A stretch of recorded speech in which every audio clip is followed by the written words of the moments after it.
pagamento de um piso salarial de R$ 1.024 seria hoje, reais aos professores do ensino básico, foi definido oficialmente para vigorar em todo o país.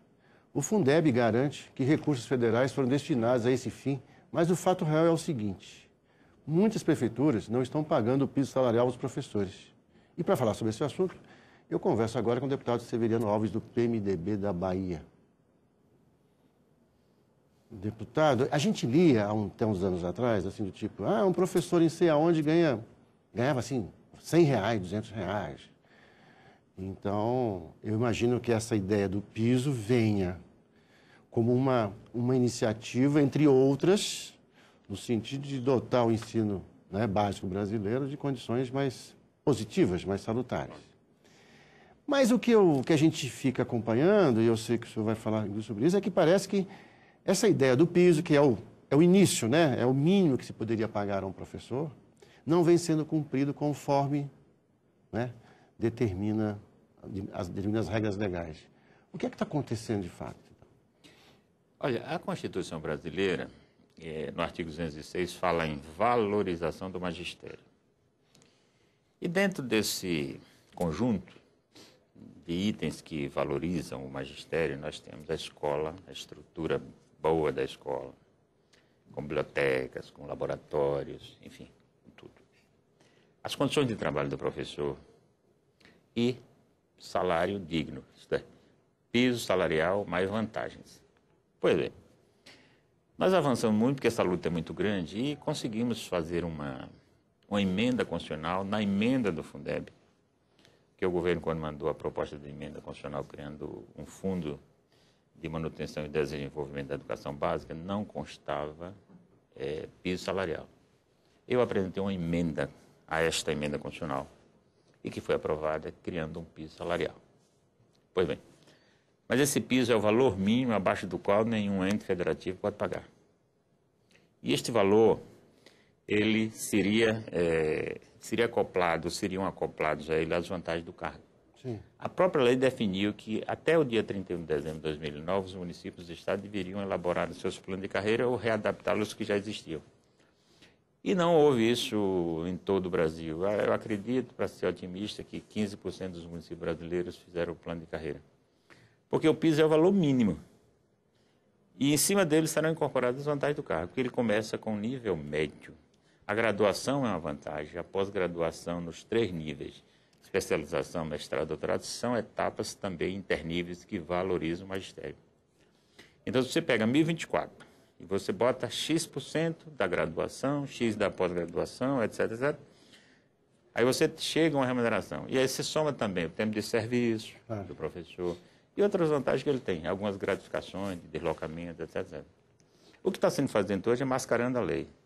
Pode ver que qualquer estado, se pega um contrato, o professor está lá, não tem salário base X, tem lá remuneração. Aí junta tudo, quer dizer, junta 24 com o tempo de serviço, mas não define nada, os interníveis nem nada, e em média hoje um professor do nível médio está ganhando R$ 1.200 e R$ 1.300, quando deveria estar ganhando R$ 2.300. Então, nós não estamos satisfeitos, é uma luta que não podemos considerar uma questão, vamos dizer assim, que os professores podem se sentir frustrados, porque a luta continua, a gente continua. Mas eu ia te perguntar, o que fazer? Bom, a semana passada nós fizemos uma audiência pública, convocada até por mim, né, requerida por mim na Comissão de Educação.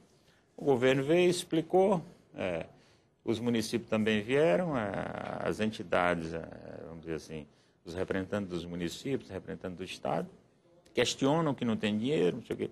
Mas não existe essa coisa de não ter dinheiro. Porque o dinheiro foi feito, o fundo ele é contábil. E nós estabelecemos um valor mínimo pela manutenção do aluno matriculado. Então, abaixo desse valor, os municípios não terão suas contas aprovadas. E quando você pega o número de alunos e multiplica por esse valor mínimo, você chega a um valor X. Imagine 5.000 alunos, você chega hipoteticamente, vamos dizer, a R$ 1 milhão. Estabeleceu-se na lei que os municípios entrariam para o fundo com 20% de todas as suas receitas tributárias. Quando eu aplico 20% sobre as minhas receitas, vamos dizer que eu encontre 500 mil. a União complementa, está na lei. Então, para você ver que hoje a União tem essa obrigação de complementar os municípios que não atendem àquele custo mínimo.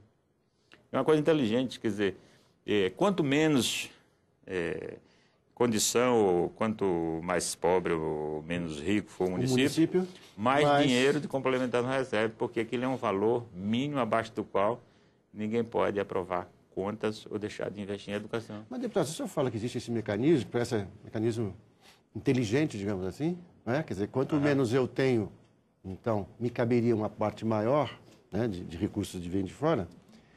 O senhor acha, então, que muitos municípios, muitos prefeitos, digamos assim, não se deram conta ainda de que a educação seria a grande, a grande prioridade nacional? O senhor acha que ainda tem muito prefeito que fala vamos continuar como está? O senhor acha que tem isso? Tem. E só um dado explicativo.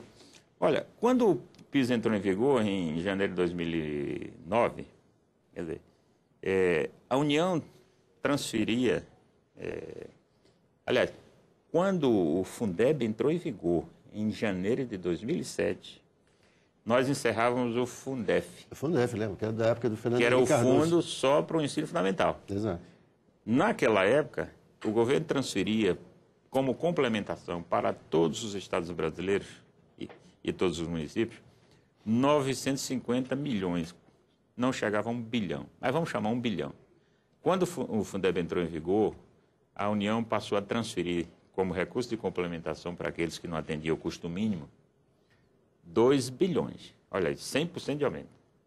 Em 2003, 3 bilhões foram transferidos. Em 2007, 2, 2008, 3, 2009, 4 bilhões e 500 milhões. Esta regra ficou determinada no artigo 60 das disposições constitucionais transitórias. Valores fixos e valores que foram repassados. A previsão deste ano é de cerca de 7 bilhões. Se naquela época não se reclamou tanto que não tinha dinheiro, porque nós fizemos as contas. O Estado não apresentava as contas. E dava. E porque hoje, depois de 250% de aumento, eu desafio o município, o Estado, que tenha dado aumento linear, vamos dizer, somados, acumulados, de mais de 30%. Então, é isso que a sua pergunta é respondida. Nós não sabemos por que não priorizam a educação, falam tanto, o discurso é muito genérico, mas não é uma prioridade. Então, o Brasil não vai, vamos dizer assim, vai por um esforço, vamos dizer assim. Acho que o brasileiro, por natureza, ele é um inteligente. Porque quando você olha para o mundo e vê que o Brasil foi o primeiro país a descobrir a tecnologia do biodiesel, né, ou do álcool combustível, que é um país que liderou a tecnologia de exploração do petróleo em águas profundas, que já estamos lançando foguetes, íamos lançar satélites, mas a explosão da base de Alcântara não nos deixou. Não há investimento em tecnologia como se queria. E esse Brasil hoje é a 8ª economia do mundo. Quer dizer, se a gente melhorasse um pouco da escolaridade do trabalhador brasileiro, e se nós melhorássemos ainda também a educação básica para dar mais ensino profissionalizante ao invés de ensino de formação geral, esse Brasil já teria, dado um salto gigantesco. Então, porque a gente ouve muito os prefeitos reclamarem, olha, com a Constituição de 88 veio muito mais, caíram sobre nossas costas muitas atribuições que não existiam antes. Mas também existem muitos recursos que são repassados aos municípios, né? O que será que falta, hein, deputado? A gente está terminando o nosso tempo aqui, mas fica essa questão, essa pergunta no ar, né? O que falta? O que está faltando para a gente, né? Os nossos administradores, talvez, municipais, sei, para a gente dar esse salto. Admito que em todas as áreas podem até faltar recursos. A saúde, por exemplo, é uma vergonha. Eu acho que nós devíamos ter regulamento dentro dessa emenda constitucional 29 que permite a vinculação de recursos para os municípios.